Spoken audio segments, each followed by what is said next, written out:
welcome you back to BLACKSITE Live. Tonight, we're going to talk about Charles Barkley statements on the death of Breonna Taylor. First, I would like for you to subscribe to this channel, hit that notification button, hit that like button, and comment on this video. Charles Barkley on his TNT show, when commenting about Breonna Taylor and the decision of the grand jury not to prosecute the officers, basically came out with the truth. He said this case is not like the George Floyd or Ahmaud Arbery case. Basically, that she was a victim of circumstances, and basically that her boyfriend was the first one who shot at the cops. Shaquille O'Neal also nodded his head, and the cops returned fire.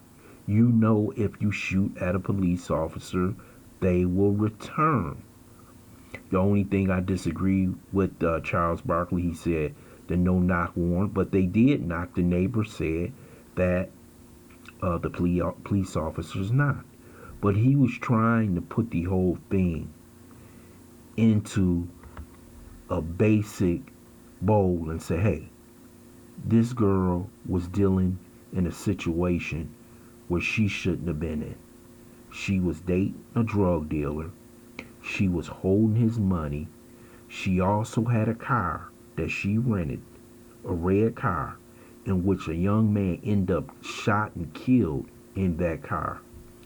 And I wish the Attorney General of Kentucky would lay the whole case out to the nation, because there are so many different circumstances that people know nothing about. She was not lying in the bed. She was up. And that's what they proved, and that's why the grand jury did not indict the police officers. But we have to also remember this. When Charles Barkley made those statements and Shaquille O'Neal nodded his head, the blue check marks went crazy. You know, if you disagree with them on anything, they're going to go wild. And Charles Barkley is going to receive the ire of the blue check marks. They might be at his house tonight, might be at his hotel room, because he's now facing huge backlash for speaking the truth. You know, you're not allowed to speak the truth on these situations. This young lady would not be in this situation if she was not involved with a drug dealer boyfriend. Let's put it on the table right there. She wouldn't have had to worry about no knock warrants or anyone coming to her house at all if she wasn't involved in this. And if you ever heard the tapes of the boyfriend talking, in which they did undercover investigation, he was talking about how she was actually holding the money for the boyfriend. She was, going to the trap house, all those different things that get caught up into an investigation that made the police go to her house. Her house was not the only house that was raided that night.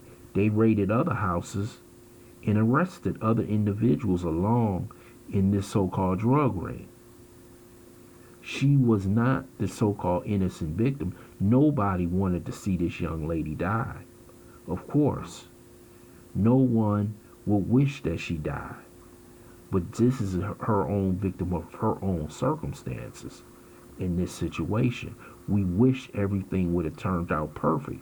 But when that boyfriend of hers, who thought that was her boyfriend, her drug dealer boyfriend, coming after him, that he shot at a police officer. So you know what happened.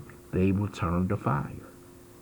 So when Charles Barkley tried to make the statement, tried to say this is something different, you knew what the hell was going to happen. You knew all hell was going to break loose. You knew that Charles Barkley was getting ready to be canceled for speaking his mind and telling the truth. Because you can't tell the truth when it comes to Breonna Taylor. You will either be a coon, a sellout, or whatever.